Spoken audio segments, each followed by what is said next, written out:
Since we left Singapore after joining, busy kami dahil sa mga naranasan naming trouble sa barko. Kaya ngayon lang ako nagkaroon ng time para makapag-video. And today, I'll gonna show you some internal parts of the vessel. Ipapakita ko sa inyo kung saan umiikot yung mundo namin habang nandito sa loob ng barko.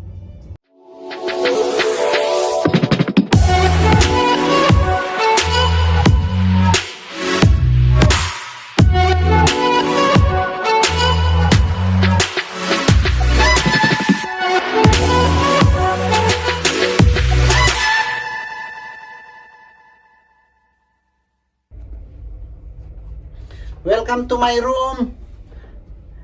This is my home for the next 7 months. Ito, ipapakita ko sa inyo yung magiging tirahan ko sa loob ng isang kontratang pamamalagi ko dito sa barko. Ito, meron akong computer. Nandito nagagawa yung paperworks about engine department. Ito yung receiving area ko kung meron akong mga bisitang umaakyat sa barko. Meron akong entertainment, nandyan yung TV, may pang music, nandyan yung personal ref, may initan ng tubig, kapehan, pero wala pang kape. In the next days, I will ask chief cook. Tapos nandito lang din yung bedroom ko. Ito, yung magiging tulugan ko habang nandito ako on board. Ito yung itsura ng bedroom ko. Ito. Ayan. Tapos yung bathroom nandito lang din. Ito. This is my bathroom. Merong closet, lalagyan ng damit. Ito.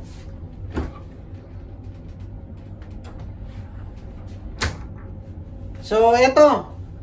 Ganito ang room ng isang seafarer pag nasa barko. Bawat crew sa amin, tigi isang room. Ito yung kinatatayuan ko ngayon. Ito, nandito ako sa upper deck ng barko. Hanggang dito sa pag-ikot ko dito sa likod ng barko. Sa may poop deck. Ito yung tinatawag na upper deck sa barko.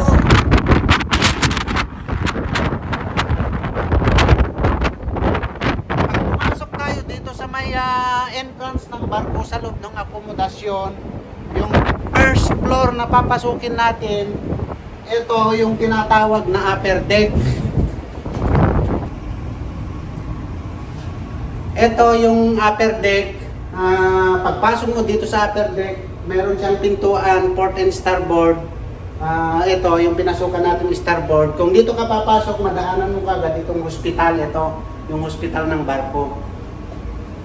Ito, pero sarado. Ngayon, ano bang meron dito sa upper deck? Tignan natin. Ito, may mga locker. Nandito itong mga damage control plan, yung mga fire plan niya. In case of emergency, dito mo kikita kung saan yung mga escape road. Tapos itong upper deck nandito, ito yung stair pataas. Makikita mo rin yung location mo dito kung saan ka para hindi ka maligaw kung nandun ka sa ibang mga deck, sa mga succeeding deck. Ito yung upper deck naka-highlight na puti. So, ibig sabihin, nandito yung location mo sa upper deck na ito. Ito, tignan natin ulit sa upper deck kung anong meron dito. Ito yung ship's office. Tignan natin kung anong meron dito sa ship's office. Ito, yung ship's office na ito, nandito lagi si chief officer during cargo operation, loading, discharging, kasi nandito yung ballast control. Ito, dito nila kinokontrol yung ballast, deballasting ng barko. Tapos dito, may mga computer dito, printer in case of documentation. Dito na nila pine-prepare. Meron mga kapehan.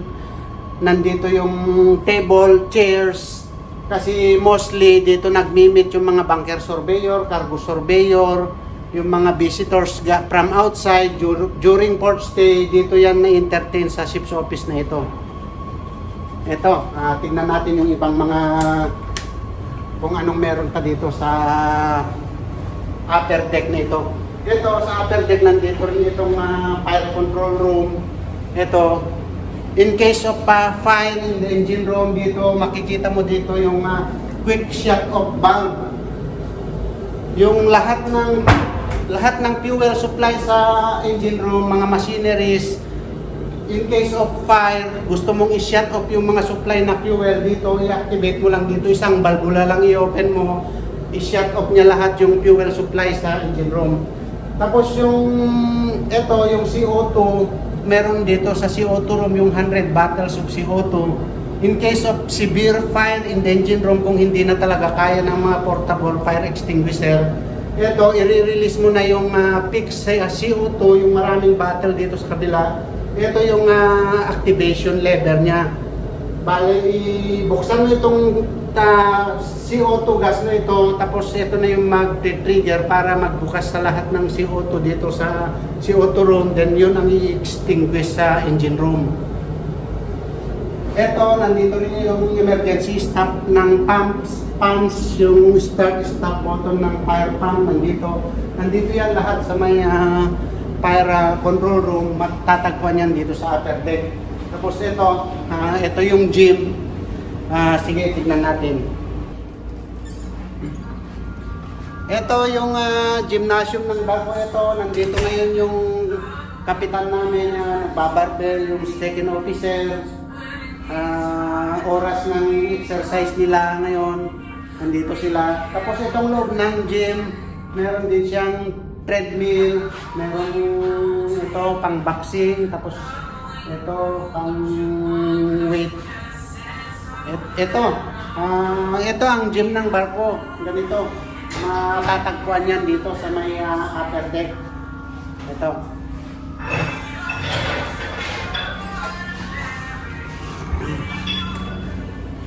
Ayun, ito ang gym ng barko. So ito ang upper deck.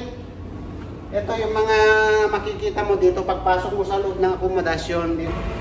Ito yung A-deck, matatagpuan na dito yung pinakakusina ng barko, recreation room, yung mga kainan ng mga crew, ng mga officer nandito. Tignan natin kung anong meron dito sa A-deck na ito. Ito yung A-deck, parang doon din sa baba. Kabilaan din yung pintuan niya. Ayan, port and starboard. Ngayon, ito yung galley, yung pinakakusina mismo ng barko. Ito, tingnan natin. Ito, ang kusina ng barko. Dito nag-prepare si Chief Cook. Ito si Chief Cook. Dito siya naglalagay, nagluluto ng mga pagkain para sa crew. Kasama niya si Mess Boy. Ito, busy sila ngayon. Oras ng pagluluto. Ngayon itong galley, mayroon siyang pintuan, kabilaan, port and starboard, para kung pumasok yung galing sa crew mess at sa officers mess, pwedeng lusot-lusutan dito. Ito. Ngayon, tingnan natin itong officers mess. Ito yung kainan naman ng mga officer. Ito, nandito si second officer, breakfast. Ito, pagpasok mo dito, makita mo itong dalawang table para sa kainan ng officers. Tapos meron din siyang exit dito, palabas dito sa may alleyway ng A-deck. Ngayon, tignan natin sa kabila. Ito yung officers mess room. Sa kabila, yung crew mess room, yung kainan naman ng mga crew. Ito, tignan natin. Ito, pagpasok mo dito sa may crew mess room, ito, makikita mo rin itong dalawang table, pero mas mahaba siya. Mas maraming upuan kasi mas marami silang kumakain dito. Ito, ganito yung kainan ng crew mess, mga crew.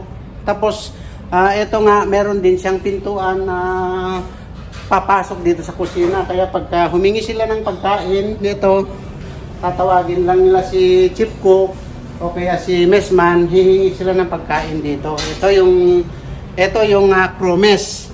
Tapos parang doon sa kabila rin sa officers mess, pwede ka ring lumabas dito sa may alleyway ng A-deck. Tapos dito sa A-deck na ito, makikita mo rin dito yung crew recreation room. Ito sa port side. Ito yung loob ng recreation room para sa crew. Ito may TV, may mga libangan ditong computer. Kung gusto mo mag-video, okay. Ito yung para sa crew. Tapos ito yung sa kabila naman, officers sa mess room. Officers sa recreation room. Ito, nandito sa starboard. Ito, tignan din natin yung recreation room para sa officers. Ito.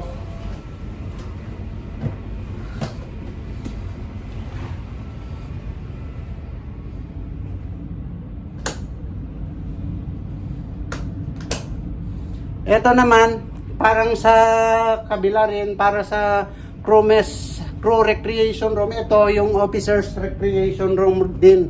Ito meron siyang bar, meron siyang rep dito.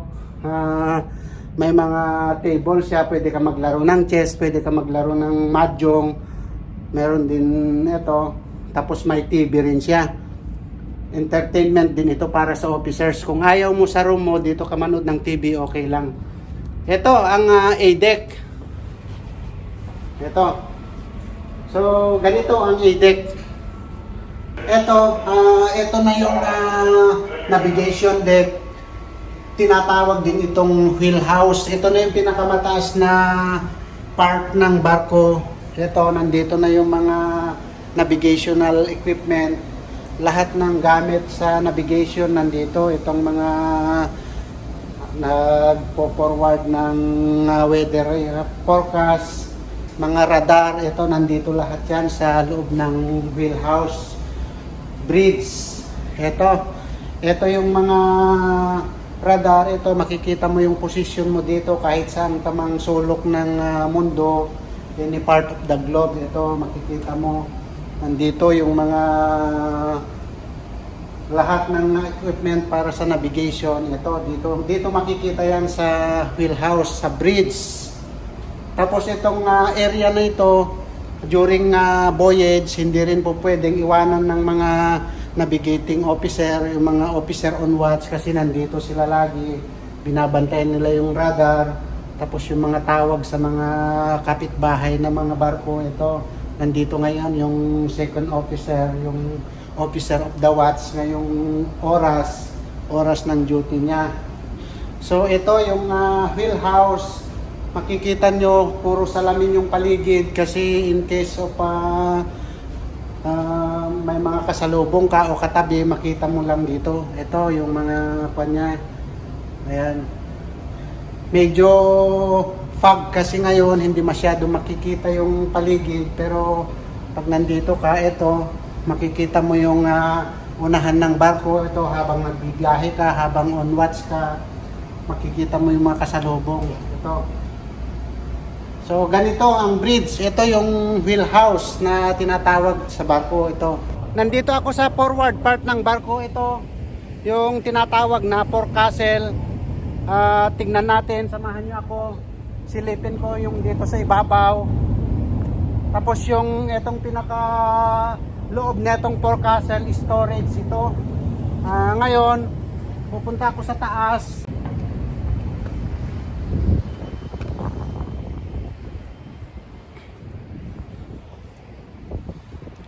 Ito yung forward part ng barko. Nandito na yung windlass, yung mga mooring winds, yung mga tali pagka nakadock yung barko sa pantalan. Ito yung mga lubid niya para maipondo siya sa puerto. Ayun yung akomodasyon.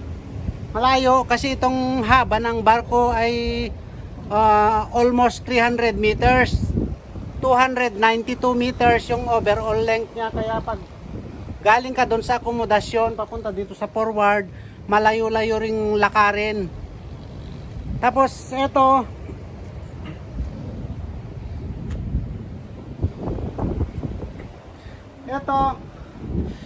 na yung pinaka forward part ng barko, yung mismong nguso niya.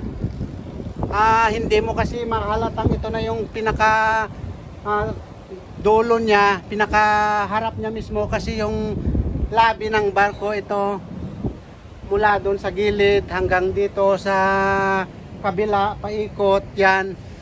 Pabilog kasi yung forward part niya. Pero ito mismo yung pinaka-center niya.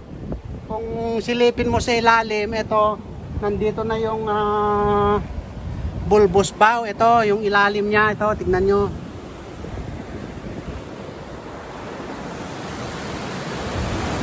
Ayan.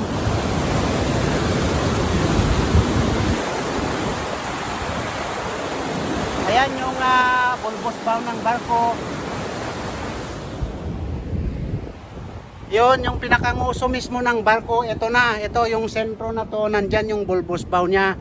Tapos dito, makikita mo rin itong radar mast niya, ito, yung busina ng barko, ayan, nandyan. Tapos ito, yung mga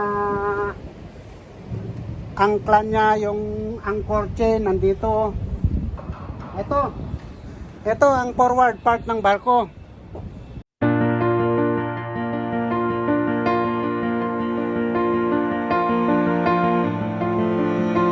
Maraming nagtatanong at maraming nagre-request bakit wala daw akong shout out, kaya eto, shout out sa iyo Georgina Sapon at sa lahat ng mga kaklase mo, kay Carlo at kay Iris.